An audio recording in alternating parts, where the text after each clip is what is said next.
الرحیم.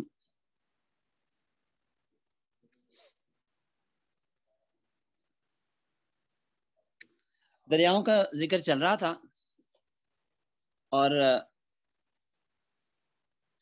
دریائے نیل پہ بات پہنچی تھی. دریائے نیل کہاں پہ ہے؟ تو یہ دیکھیے گا جی، مصر کے اندر ہے دریائے نیل. اور یہ آپ پڑھ رہے ہیں دریائے نیل. یہ دریائے نیل ہم پہلے پڑھ چکے ہیں کہ دو دریاؤں سے مل کے بنتا ہے، جن میں ایک دریا کا نام ہے نیل ازرق اور ایک کا نام ہے نیل ابیض. اور یہ نیل ازرق کہاں سے نکل رہا ہے؟ یہ اور نیل ابیض کہاں سے نکل رہا ہے؟ تو یہ دیکھیے گا ایتھوپیا کے اندر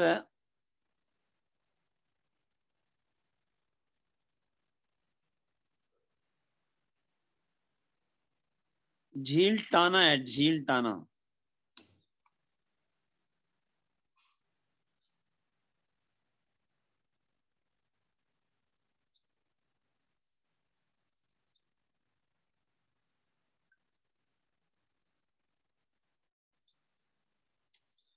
جھیل ٹانا سے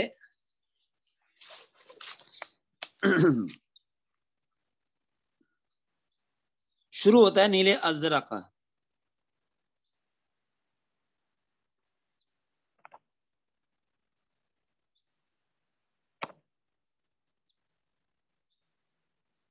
اور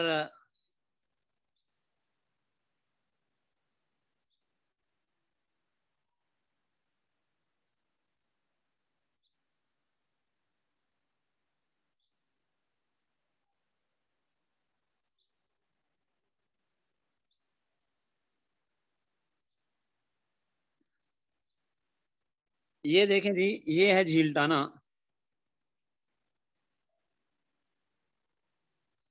جہاں سے نیل ازرق نکل رہا ہے.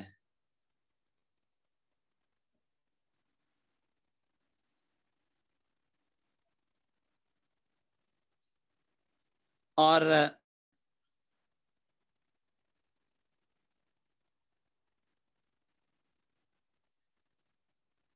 اس کے نکلنے کی جگہ بھی دیکھ لیں. یہ بحر دار لکھا ہے، بحر دار. اس کے ساتھ یہ جگہ ہے جی جہاں سے نیل ازرق شروع ہو رہا ہے.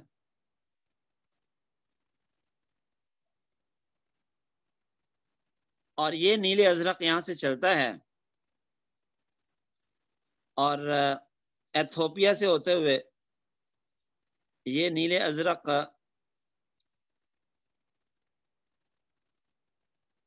داخل ہوتا ہے سوڈان میں.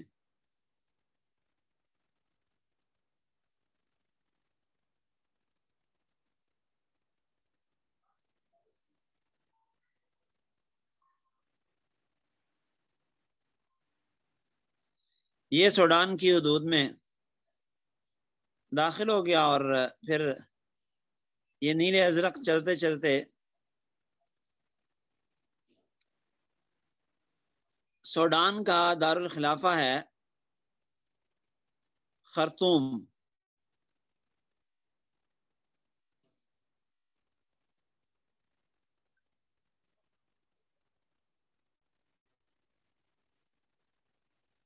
یہاں پہنچتا ہے تو دیکھیں اس ایک طرح سے نیل ازرق آ رہا ہے اور ایک طرح سے نیل ابیض آ رہا ہے.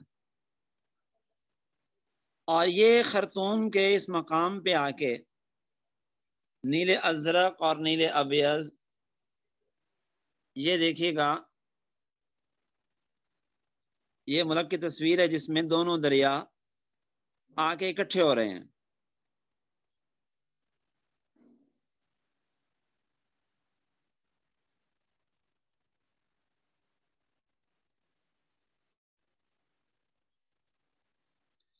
اور یہاں سے آگے یہ مصر میں داخل ہوتے ہیں خرطوم سے. اب اس کے بعد دیکھیے گا اس کا نام اب دریائے نیل ہو گیا ہے.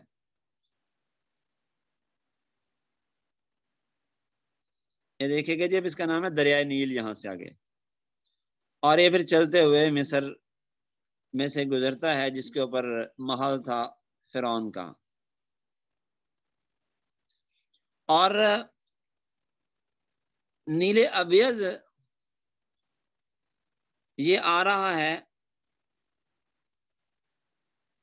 تنزانیہ میں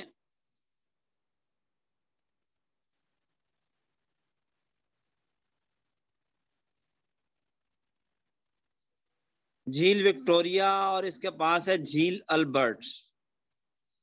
یہاں سے یہ دیکھیے جی جھیل البرٹ کے بعد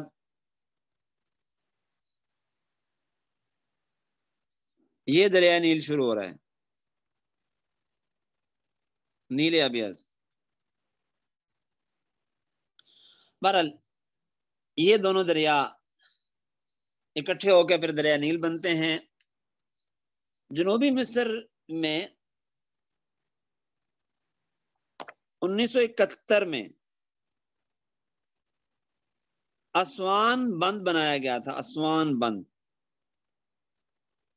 یہ دیکھیے جی اسوان کا علاقہ ہے, تو یہاں پہ اسوان بند بنایا گیا تھا, اور یہ ایک جھیل تشکیل پاتی ہے یہاں پہ, اور یہ جھیل بحیرہ ناصرہ کہلاتا ہے, جھیل ناصرہ. اور یہ درمیان میں لکیر ہے, دیکھیں حد ہے, اس کا وہ حصہ جو سوڈان میں ہے بحیرہ نوبیہ کہلاتا ہے, اور جو مصر میں ہے وہ بحیرہ ناصر کہلاتا ہے, سلطان جمال الدین ناصر کے نام سے, جس کا تعارف پہلے میں کروا چکا ہوں. تو اس کا 83% حصہ مصر میں ہے, 17% حصہ سوڈان میں ہے.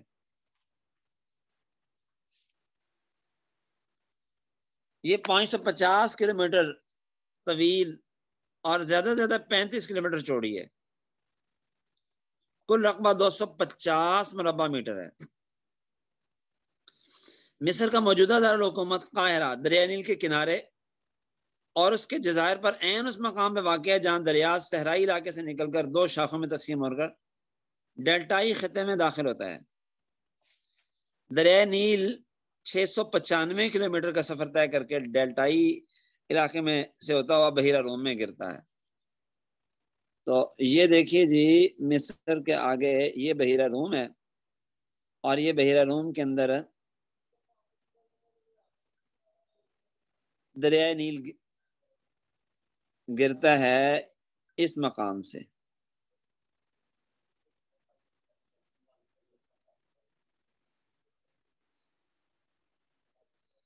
یہ آپ دیکھ رہے ہیں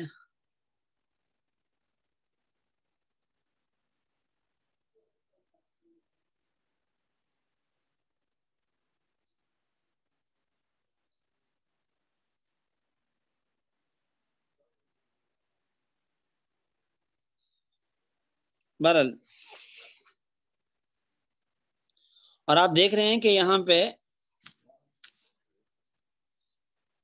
یہ 2 حصوں میں تقسیم ہو رہا ہے.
تو توجہ فرمائیے گا، یہ دو شاخوں میں تقسیم ہو کر یہ ڈیلٹائی خطے میں یہ ڈیلٹائی حصہ جس ڈیلٹا کی تاریخ آپ پڑھ چکے ہیں پہلے، تو ہوتا ہوا پھر یہ داخل ہو رہا ہے بحیرہ روم کے اندر، اور 4000 سال قبل مسیح میں صحرائے اعظم جو مراکش سے مغرب میں واقع ہے، اس کی وسعت گیری اور خشک سالی کی وجہ سے مقامی باشندے دریائے نیل کی طرف ہجرت کر گئے تھے، جو عظیم مصری تہذیب کا پیش خیمہ بنی۔ یعنی جو مصر کے لوگ ہیں یہ مراکش سے مغرب میں جو صحرائے اعظم ہے وہاں سے آئے ہوئے لوگ ہیں زیادہ۔ دریائے نیل میں اب گرنے والے جو معاون دریا ہیں، نیل ابیض ہے، نیل ازرق ہے، اور یہ نیل ابیض وکٹوریا اور دوسری جھیل جو آپ کو میں نے دکھائی وہاں سے، اور نیل ازرق ایتھوپیا کی جھیل سے، جھیل ٹانا سے نکل رہے ہیں، اور اس کے ساتھ ساتھ چھوٹے چھوٹے اور بھی دریا اس کے معاون دریا بنتے ہیں، جن میں ایک اتبارہ دریا بھی ہے، وہ بھی دریا نیل میں گرتا ہے۔ اور ایتھوپیا میں بارش ہوتی ہے تو وہ بھی ظاہر ہے اسی میں آتی ہے۔ جھیل وکٹوریا کو نیل ابیض کا دہانا مانا جاتا ہے، لیکن بعض رات کا کہنا ہے کہ نیل ابیض کا دہانا روانڈا کے جنگلات میں ہے، جس کے بعد یہ جھیل وکٹوریا سے ہوتا ہوا سفر کرتا ہوا یوگنڈا میں اس کا ساتھ چھوڑ دیتا ہے۔ بہرحال مختصر کرتے ہیں، یہ نیل ابیض، نیل ازرق، ان میں سے نیل ازرق 1400 کلومیٹر کا سفر طے کر کے سوڈان کے دارالحکومت خرطوم میں نیل ابیض سے ملتا ہے، اور یہ وہی نیل ہے، دریائے نیل، جس کے بارے میں آپ پڑھ چکے ہیں کتابوں میں کہ جب عمرو بن عاص رضی اللہ عنہ نے فتح کیا تو چونکہ دریائے نیل کی کاشتکاری کا سارا دارمدار تقریباً زیادہ سے زیادہ وہ اسی دریا پہ ہے، یہ سال میں ایک مرتبہ سوکھ جاتا تھا، ایک حسین و جمیل کماری لڑکی لا کے دریا کی لہروں کی نظر کی جاتی تھی، جس کے بعد دریا پھر اپنے موجوں کے ساتھ عروج پہ ہوتا تھا۔ تو یہ وہ وقت ہے جب دریائے نیل میں ایک شرکیہ رسم پوری کی جاتی تھی۔ حضرت عمر فاروق رضی اللہ عنہ تشریف، حضرت عمر فاروق رضی اللہ عنہ نے خط لکھ کے عمر بن عاص کو بھیجا کہ اللہ کے بندے عمر بن خطاب کی طرف سے دریائے نیل کے نام ہے کہ اگر تو اپنے اختیار سے چلتا ہے تو تجھے ہمیں تو اس سے کوئی کام نہیں، اور اگر اللہ کے حکم سے چلتا ہے تو اب اللہ کے نام پہ جاری رہے۔ چنانچہ وہ دن اور آج کا دن کبھی دریائے نیل کا پانی خشک نہیں ہوا، بلکہ پہلے سے بڑا ہی ہے۔ تو یہ اللہ کی قدرت، ایمان کی پختگی اور مضبوطی کا یہ عالم ہے۔ دریائے وولگا،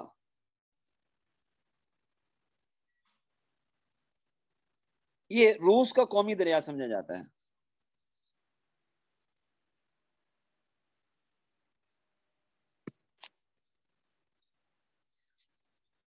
یہ یورپ کا طویل ترین دریا ہے، یہ ماسکو کے شمال مغرب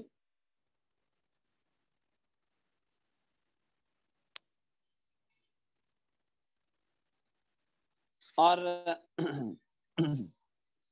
سینٹ پیٹرز برگ کے جنوب مغرب میں 320 کلومیٹر دور کوہ ولدائی سے نکلتا ہے، اور اس طرح خان کے قریب سطح سمندر سے 28 میٹر نیچے بحیرہ کیسپین میں جا گرتا ہے۔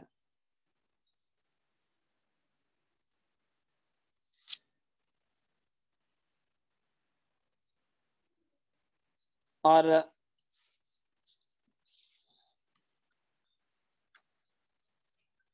پھر وہاں سے ہوتے ہوئے بحیرہ اسود میں پہنچتے ہیں. یہ بھی دنیا کے بڑے دریاؤں میں سے ہے. اس دریا کے ڈیلٹائی علاقے میں قائم مسلمانوں کی حکومتیں خانان سرائے اور خانان استراخان تھی، جن پر 16ویں صدی عیسوی میں روسیوں نے قبضہ کر لیا تھا. دریائے ڈینیوب یورپ کا دوسرا سب سے لمبا اور یورپین یونین کا سب سے لمبا دریا، جرمنی کے جنوب مغربی صوبے بادن ورتمبرگ کے کالے جنگلات کی مشرقی ڈھلانوں سے نکلتا ہے اور بحیرہ اسود میں جا کے گرتا ہے اور تقریباً 10 ملکوں سے گزرتا ہے اور کئی ملکوں کا پانی شامل بھی کرتا ہے، کئی ملکوں کو پانی سے نوازتا ہے، سیراب کرتا ہے. اور یورپ کے مشہور شہر ویانا، براسلوا، بوداپست، بلغارد، بریلا، گلاٹی، یہ سب اسی کے اوپر آباد ہیں، اس کے کنارے پہ ہیں.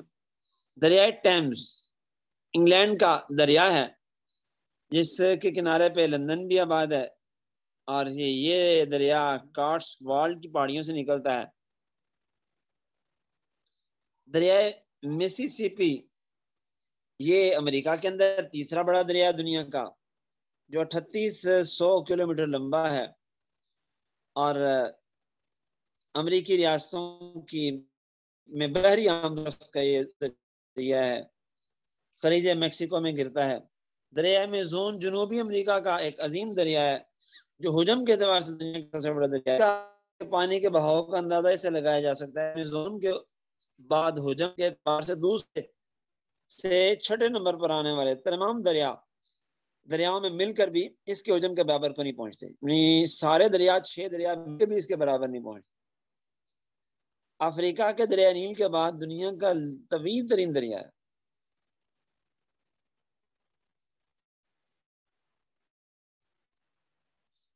دریائے اردن یہ دریا شام کے علاقوں میں بہتا ہے، لمبائی 80 کلومیٹر ہے، 3 چھوٹی نہروں اور بحیرہ طویل سے مل کر بنتا ہے. پہلی چھوٹی نہر بانیاس ہے جو شام سے آتی ہے، دوسری لدان جو فلسطین آتی ہے، اور تیسری حسبانی جو کہ لبنان سے آتی ہے. ان سے مل کے بنتا ہے اور اس کے کنارے سے بہت سے دریا اور بہت میں آئے ہیں.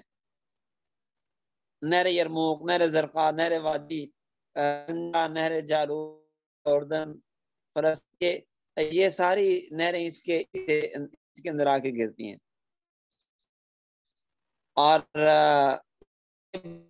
میت میں آ کے گرتا ہے، اس اعتبار سے یہ زیادہ معروف اور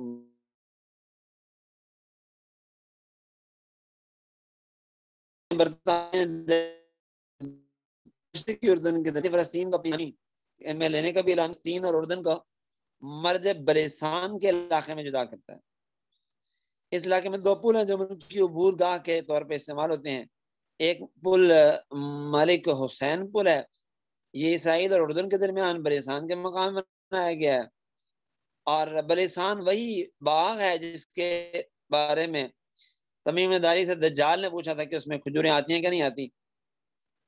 اور آج کل اسرائیلیوں کے یہودیوں کی چرادستیوں کی وجہ سے یہ باغات اجڑتے جا رہے ہیں. اور دوسرا ملک حسین پل ہے جو اردن اور مغربی کنارے کے درمیان بنایا گیا ہے. یہ اردن، فلسطین اور یہودی استعمار کی نگرانی سے کی طرف سے نگرانی اس کی جاتی ہے. دریائے اردن کے کنارے بہت سے مارکے ہوئے ہیں. یرموک کا مارکا بھی یہ دریائے اردن کے کنارے پہ ہوا ہے، جس میں مسلمان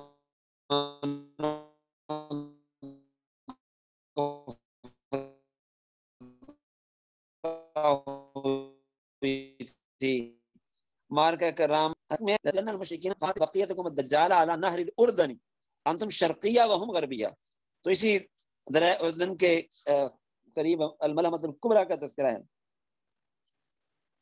اور اس کا تذکرہ حضرت مفتی تقی عثمانی صاحب نے جہان دیدہ صفحہ 246، 44، 45، 46 پہ کیا ہے 244 45 46 پہ، تو وہ پڑھنے سے تعلق رکھتا ہے. تو ابھی وقت نہیں ہے کہ ہم اس کی تفصیل میں جائیں. تو آپ جہان دیدہ صفحہ 244 سے 46 تک کا مطالعہ فرما لیجیے گا. آپ کی اس کتاب میں بھی ہے اور وہاں بھی ہے. شیخ نقوی صاحب کی کتابیں جو ہیں جہان دیدہ اور سفر اور دنیا میرے آگے، یہ تینوں کتابیں پڑھنے سے تعلق رکھتی ہیں اور دلچسپ میں بہت زیادہ. آپ کو پڑھ کے مزہ آئے گا. بالخصوص آپ نے جغرافیہ پڑھ لیا، اب اس کے بعد میں آپ کو مشورہ دوں گا کہ آپ ان کتابوں کو ضرور پڑھیں. اور پی ڈی ایف میں بھی اب تو مل جاتی ہیں. ایک آدھ تو پی ڈی ایف میں میرے پاس بھی شاید ہوگی، تو ورنہ خریدیں تو بہتر ہے، زیادہ اچھا ہے. اس میں پھر کتاب خریدیں، اس پہ بندہ نشان لگا لیتا ہے، اس میں کوئی اپنی طرف سے معلومات شامل کر لیتا ہے. تو یہ کتابیں آپ کو بہت زیادہ فائدہ دیں گی اس جغرافیہ پڑھنے کے بعد یا اس کے ساتھ ساتھ بھی. تو آگے آبشاروں کا تذکرہ ہے، تو میرا خیال ہے اس سے پھر آئندہ پہ رکھتے ہیں. آج اسی پہ کرتے ہیں. ہادہ المرام ابھی حاضر کریں. جزاکم اللہ.